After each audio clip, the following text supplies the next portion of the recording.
Alhamdulillahi wahda wa salatu wassalamu ala man la nabiyya ba'da. Ibadallah, assalamu alaikum wa rahmatullah. Frères dans la foi, les meilleures louanges sont inconditionnellement destinées à Allah, Allah l'unique sans fils, Allah qui prescrit les jeûnes et autorise la fête, qu'elle appelle la bénédiction de la soit sur Muhammad, ainsi que sur sa famille pieuse, ses valeureux compagnons et tous ceux qui le suivront jusqu'au jour de la rétribution. Adorateur d'Allah, après un mois de jeûne, Allah exalté soit-il, autorise la rupture. C'est la fête des fins de Ramadan. Un moment de joie, mais dans la dévotion. Un moment de boire et de manger, mais aussi de partage. Très chers téléspectateurs, mesdames, mademoiselles, messieurs, bienvenue sur ce plateau où il sera question de la fête des fins de Ramadan. Mais avant, écoutons la parole d'Allah, exalté soit-il.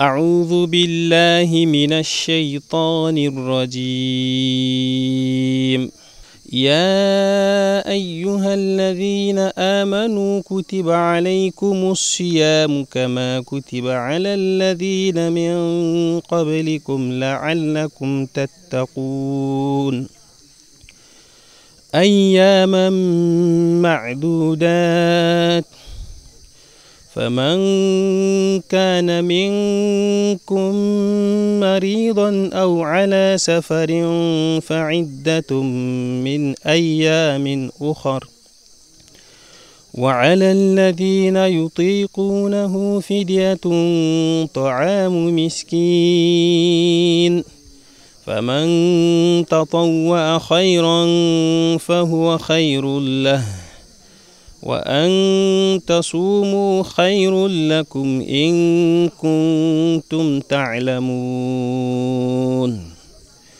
شهر رمضان الذي أنزل فيه القرآن هدى للناس وبينات من الهدى والفرقان فمن شهد منكم الشهر فليصمه ومن كان مريضا أو على سفر فعدة من أيام أخر يريد الله بكم اليسر ولا يريد بكم العسر ولتكملوا العدة ولتكبروا الله على ما هداكم ولعلكم تشكرون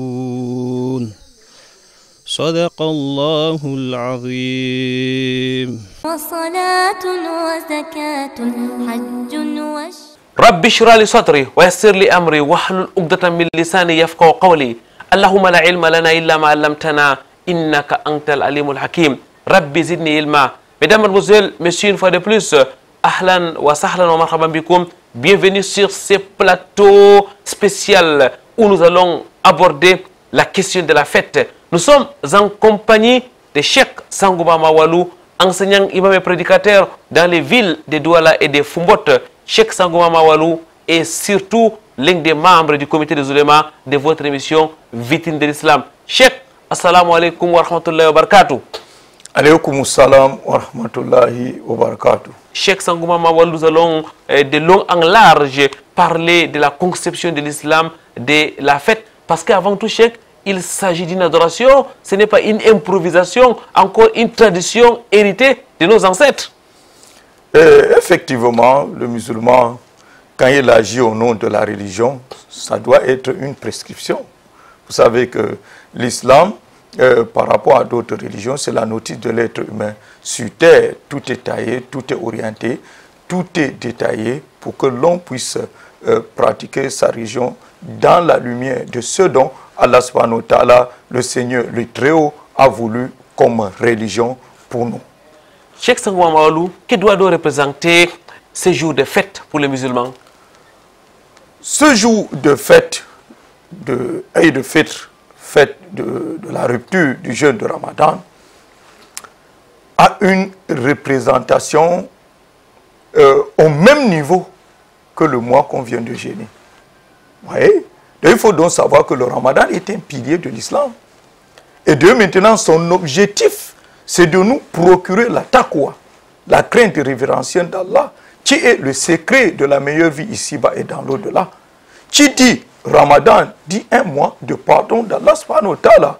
Man sama Ramadan iman wa ihtisaba ghufira lahu ma taqaddama min dhanbi wa man qama Ramadan iman wa ihtisaba ghufira lahu ma taqaddama min dhanbi. C'est lui qui accomplit le Ramadan avec espoir et recherche de la récompense auprès d'Allah subhanahu wa ta'ala. À lui, Allah subhanahu wa ta'ala fait rémission de ses péchés.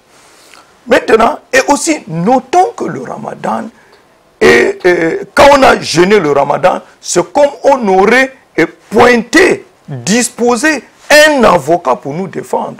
Yom al-Qiyamah, as-siyam yashfa al-Qur'anu, as-siyam wal-Qur'an yashfi'an li-ab Yom al-Qiyamah. Le Coran et les jeûnes défendront le serviteur le jour dernier du jugement. Et nous connaissons que le mois de Ramadan, c'est le mois d'abstinence, de jeûne, et c'est le mois de Coran au Karim. On veille en lecture. Regardez tout ce que la fête représente. On est donc en joie qu'on aurait accompli une œuvre pareille. On est en fait parce qu'Allah nous a pourvu de la capacité de jeûner ce mois. Comment est-ce que l'homme musulman ne devrait pas en être fier, être en joie? Donc c'était un moment de remerciement. De remerciement. Écoutez, Allah subhanahu wa ta'ala dit li tukmilu wa li tukmilu iddata wa li tukabbiru la ala ma hadakum wa la'allakum tashkurun, qu'il a mis des règles très souples pour le Ramadan afin qu'on arrive à jeûner tout le mois. Regardez. Et de deux maintenant, qu'on glorifie beaucoup Allah subhanahu wa ta'ala le jour de la fête et pour en être reconnaissant, pour être reconnaissant de tous ces bienfaits d'Allah. Ajoutons que le prophète sallallahu alayhi wa sallam a dit L'Isa'im farhatan. Le jeûneur a deux joies. Al-farhatu inda fit. C'est-à-dire la joie au moment de rupture. Il y a deux ruptures. Rupture quotidienne et rupture à l'appareil à la fin du Ramadan. Et la joie quand on va se rencontrer avec son Seigneur Yom al-Qiyamah. Cheikh Sangouma Mawalou, c'est donc un moment exceptionnel pour les jeûneurs. Mais exceptionnel parce que tu as emporté, tu as fait une victoire. D'ailleurs, tu as accompli ton devoir. Et d'ailleurs, tu as espoir en ton Seigneur que tout ce qu'il a prévu pour ce Ramadan-là, tu l'as. C'est le lieu d'en être reconnaissant et de fêter et de glorifier Allah et de le remercier pour tout cela. C'est un moment de joie, frères et sœurs, dans la foi, mais une joie encadrée par les textes de l'islam. Nous allons à présent prendre une courte transition et nous reviendrons juste après.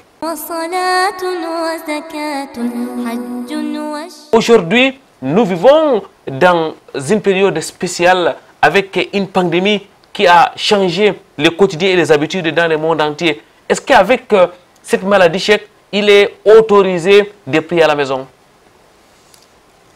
Quelle question? Quelle question? Nous avons passé le Ramadan pour la plupart. Avant le Ramadan, les mosquées sont en confinement. On a suspendu les activités à la mosquée pour se préserver les autres pour le Ramadan. Pour que même si quelqu'un peut aller trouver, peut-être être infecté ailleurs, mais qu'il ne soit pas infecté où?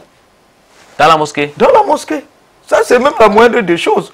Au moins qu'on suspende les activités pour qu'on soit sûr que la mosquée n'est pas une base arrière. En tout cas, que chacun prenne sa responsabilité. Oui, que chacun prenne sa responsabilité. Parce que nous savons noter que le Covid-19, il y a celui qu'on appelle porteur sain. Écoutez, il y a un mot. Il porte le Covid, il est sain et il est distributeur. C'est-à-dire qu'il peut bien distribuer à quelqu'un qui tombe malade. Il peut même en mourir et faire sa janaza sans connaître que c'est lui qui lui a donné ce Covid. Pour lever cette responsabilité, pour ne pas transformer le musulman en un meurtrier, pour être libre dans sa conscience et savoir que là où on est là, vraiment, on n'a pas été acteur de contamination. On a suspendu les activités à la mosquée. Maintenant, les prières obligatoires. les prières obligatoires quotidiennes, les prières obligatoires de vendredi ont été suspendues. Combien de fois la prière de Tarawih et prière de la fête, les gens ont prié à la maison. Et c'est normal. Et c'est normal parce que le prophète sallam dans même hadith a mentionné que si quelqu'un est dans la peur, qu'il se replie chez lui et il prie. Il n'a pas le devoir de se rendre à la mosquée. Alors, Cheikh, lorsqu'on est à la maison, comment est-ce qu'on doit donc accomplir cette prière? Comment ça se passe d'une manière pratique? Quand on est à la maison, on est en groupe, on est en famille. Il y a le chef de famille, il y a les épouses, il y a les enfants, il y a ceux qui habitent à la maison. Voilà, nous avons déjà mentionné ce qu'on fait le matin de la fête. À la prière maintenant, le chef de famille arrive. Quand il arrive, le takbirat cesse. Il fait 2 unités de prière comme on fait souvent à l'esplanade, à la place de la prière où tout le monde se réunit quand il n'y a pas Covid. Cheikh, ça veut dire que les pères de famille prennent ici la place de l'imam. Mais c'est le premier imam. Kullukum ra'i wa kullukum mas'ul an ra'iyati. Al-imamu ra'i wa mas'ul an ra'iyati. C'est l'imam, lui-même le chef de famille, au rajoul. C'est ça. Le premier imam dans l'organisation de la société, le premier chef, c'est qui? C'est le père de la famille. Il est le premier chef. Il dirige donc la prière. Il fait 2 unités de prière. Première unité, il fait takbirat ihram. Il fait dua al-istighfar. Subhanakallahumma bihamdik wa tabaraka ismuka wa ta'ala jadduka la ilaha ghayruk. Il fait dua al-istighfar et il fait après ça 6 autres takbirat. Ça fait en tout 7. Donc, et il lit la Fatiha. Après avoir lu la Fatiha, il lit maintenant Surat Qaf, Qaf au Coran Majid. Ou bien s'il n'a pas Qaf, si tu lis Qaf, deuxième raka, tu vas lire Surat Qamar. Iktarabati sa'atu wa shaqqal qamar. C'est ça que tu vas lire. Maintenant, si tu n'as pas Qaf, tu peux lire Surat Al-A'la, Sabbihisma rabbikal a'la. Et au deuxième raka, tu lis Surat Ghashiyah. Hal ataka hadithul Ghashiyah. Voilà en lecture. Maintenant, si tu n'as pas, tu lis ce dont tu as possibilité de lire. Et après, maintenant, tu fais le ruku, tu te relèves, tu fais 2 soujoud, comme d'accoutumé, tu te relèves. Quand tu te relèves avec Allahu Akbar, comme d'accoutumé. Et tu fais 5 autres takbirat en ajout sur l'autre. Ça fait en tout 6. Tu lis alors la Fatiha. Si tu avais lu Surat Qaf au premier raka, tu lis Surat Qamar, Iktaraba sa'a, on shakkal qamar, tu lis Surat Qamar. Si tu avais lu Surat Al-A'la au premier raka, tu lis maintenant Surat Ghashiyah au deuxième raka. Maintenant, si tu avais fait ton choix, tu fais aussi ton choix dans le deuxième raka et tu fais le ruku, tu te relèves, tu fais les 2 soujoud, tu t'assieds et tu fais la tashahhud, la tahiyyat et tu donnes salam. Et voilà, les 2 unités de prière sont finies. Mais sans le sermon. Pas de sermon. Le sermon, c'est pour le grand responsable de la contrée, de la ville. Alors, Cheikh, et lorsqu'on est seul à la maison, est-ce qu'on peut aussi accomplir cette prière-là, telle que vous l'avez indiqué? Et si dans une maison, il n'y a pas d'homme, est-ce que la femme peut le faire en compagnie de ses enfants? Bien, mais quelle question? Bien sûr. Mais si la femme est seule, elle est en état de purification, elle fait seule. Si l'homme est seul, il fait seul. Vous voyez. Mais seulement Ibn Rajab, il a mentionné quelque chose, une version d'hadith de Ibn Mas'ud. De Ibn Mas'ud, qui mentionne que si on est seul, on fait plutôt 4 rakas. Vous voyez. Et le fait de 2 rakas, c'est on prend appui sur la dit de Anas. Et quand c'est 4 rakas, Cheikh, les takbirat, c'est long comme... Non. 4 rakas, Normalement. Normalement. D'accord. 4 rakas, normalement, tu n'as pas les takbiral. Tu fais 4 rakas comme tu fais 4 rakas de Duha. Mashallah. Ah oui, de la prière du Duha. Jazakumullahu khairan, Cheikh Barakallahu Fik. Mesdames, mademoiselles, messieurs, une autre transition. وصلاة وزكاة حج Cheikh Sangouba Mawalou, au-delà de la prière, quelles sont donc les autres œuvres qui sont recommandées en ce jour? Les autres œuvres qui sont recommandées, il y a les souhaits de bonnes fêtes. Il y a aussi les visites. Ça veut dire quoi? Oui, qu'Allah agrée de nous et de vous. On peut ajouter les meilleures œuvres. Est-ce qu'on peut dire ça en patois aussi? Mais on peut dire en patois. Machallah. On peut dire en patois. Ah oui, effectivement. Chacun de son côté dans son patois. Et voilà. Cette fois-ci, les visites. Point d'interrogation. Vous savez, les mesures barrières. Mais on peut respecter les mesures barrières en faisant les visites. Oui, les mesures barrières. Voilà. Point de lavage des mains. Distanciation. Que les gens se méfient beaucoup aux chaussures. Parce que les chaussures peuvent transporter aussi le virus. Donc, on voit très bien là où on peut recevoir les gens.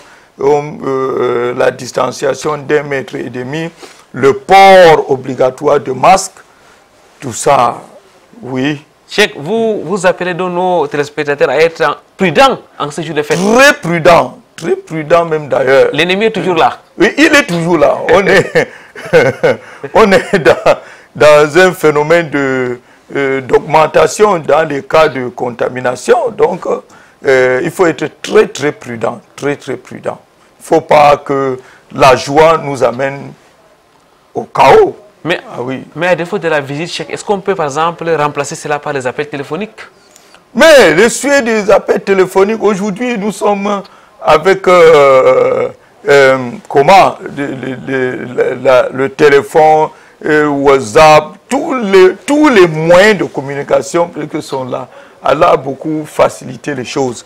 Mais que les mouvements vraiment soient beaucoup réduits. Les contacts, vraiment, sauf si c'est vraiment impératif. Cheikh Sangouba Mawalou, c'est un jour de fête, mais un jour d'adoration. Quels sont les débordements à éviter pour ne pas gâcher cette adoration? Wallahi, merci beaucoup pour cette question. En ce jour, la pire des choses, c'est faire le contraire de l'instruction d'Allah pour sa religion. C'est-à-dire, nous avons en tête les péchés. Boire ce qui est illicite. Manger ce qui est illicite. Partir dans des zones, dans des milieux illicites. Ça, c'est déjà un. Mais il y a d'autres qui ne boivent pas, mais qui offrent à boire. C'est ça que je dis. C'est la même chose? Même chose. Si tu offres à boire, tu as bu. Aucune autorité. Dans notre pays, il n'y a pas une institution de notre constitution qui dit que si quelqu'un est irresponsable, s'il boit l'alcool, tu dois lui offrir l'alcool. Il n'y a pas ça. Cheikh, ça veut dire que vous interpellez comme ça toutes nos autorités musulmanes à conserver leur identité pendant ce jour. Leur identité qu'ils offrent, c'est qui est licite. C'est-à-dire, vous savez que l'alcool tue près de 5 millions par an. Ce n'est pas caché. C'est clair. Et l'OMS en fait des rapports. Donc, aider les autres à ne pas attraper la maladie, à ne pas mourir, à ne pas avoir de problème. Ça, c'est déjà un très grand apport pour la construction de notre pays. Amener l'autre de ne pas se détruire avec l'alcool. Il faut donc s'éloigner de l'alcool. De l'alcool. Et maintenant, de tous les lieux où il y a ça. Non. Donc, l'islam a interdit la musique. Vous savez, avec la musique, il y a les dépravations de mœurs. Où est quand les gens dansent, ils perdent l'esprit. Que ce soit musique traditionnelle, musique quoi, toutes ces musiques, sauf des chansons qui sont permises, avec des instruments musicaux permis. À la limite, on fait ce que l'islam a demandé pour ça. Vous voyez, parce qu'il y avait des parades au temps du prophète sallallahu alayhi wa sallam. On restait à ce niveau-là. Mais pas faire la musique où on perd la tête. Donc voilà. Et 3, le gaspillage. Les gens très souvent gaspillent beaucoup. C'est-à-dire on mange, on jette de la nourriture alors que les autres souffrent. Si on peut bien conserver, on peut bien faire le partage, on peut bien donner aux autres. Mais il ne faut pas gaspiller. Il ne faut pas faire le gaspillage. Donc, il y a l'exhibition le jour de la fête et les enfants sortent. D'ailleurs, en Covid-19, il faut voir, le rassemblement public est interdit au Cameroun jusqu'à nouvel ordre. Donc, il faut donc qu'on sache faire des vagues d'enfants et encore faire des cérémonies où il y a plus de 50 personnes. Les enfants se retrouvent et avec sans voile et sans tout ça. Montre leur atout. Et ce sont des jours où certains goûtent pour la première fois le malheureux péché de la fornication et autres. Donc il faut faire attention dans tous ces départements. C'est comme si ces jours-là, les diables sont déchaînés et ils sont enragés. Et voilà le mot. C'est comme s'ils sont enragés. Ils veulent capter plus de personnes qu'ils ont perdues dans le ramadan. Donc faites attention. Il faut faire beaucoup attention. Donc, quand vous parlez de l'exhibition, vous faites allusion aux femmes? Nous faisons appel surtout aux femmes. C'est comme si le jour-là, le fait de se voiler était devenu caduc. Les mèches sur la tête? Les mèches sur la tête, même s'il n'y a pas mèche, on met plutôt le voile au niveau du cou. Et on taille les habits maintenant en montrant plutôt ses atouts. Si le tailleur fait l'erreur, il te coud quelque chose de ample qui ne te saisit pas, elle a des problèmes avec la couturière. Donc voilà, ça c'est, il faut rester dans le cadre islamique, dans tous nos gestes. Et notons aussi nos frères, souvent, qui veulent montrer qu'ils savent conduire les motos. Ils font la folie, j'appelle ça folie, qui m'en excuse. C'est-à-dire ils sont à 5 sur la moto, même à 2. D'abord, en Covid-19, le port de surcharge est formellement interdit. Vous voyez, ils sont là, ils sont 3, ils sont 4, ils font les tours, ils font tout cela, il faut mettre ça de côté. Craignons, Allah exalté soit-il, mesdames, mademoiselles, messieurs, éloignons-nous donc des débordements, éloignons-nous des exagérations, restons dans les enseignements de l'islam.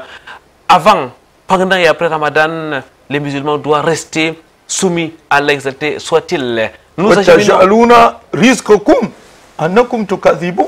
Ne prenez pas vos richesses que c'est Allah qui vous a donné. Et vous prouvez à Allah que vraiment vous êtes têtu. Ce serait grave. Prenons toutes les richesses qu'Allah nous a données, richesses physiques, matérielles, et montrons à Allah que nous en sommes reconnaissants.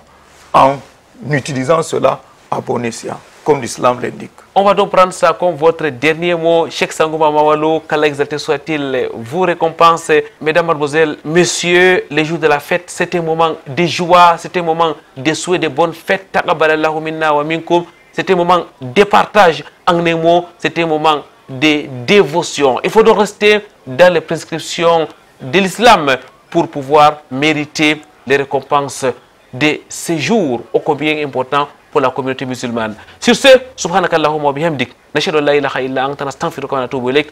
Assalamu alaikum wa rahmatullahi wa barakatuh.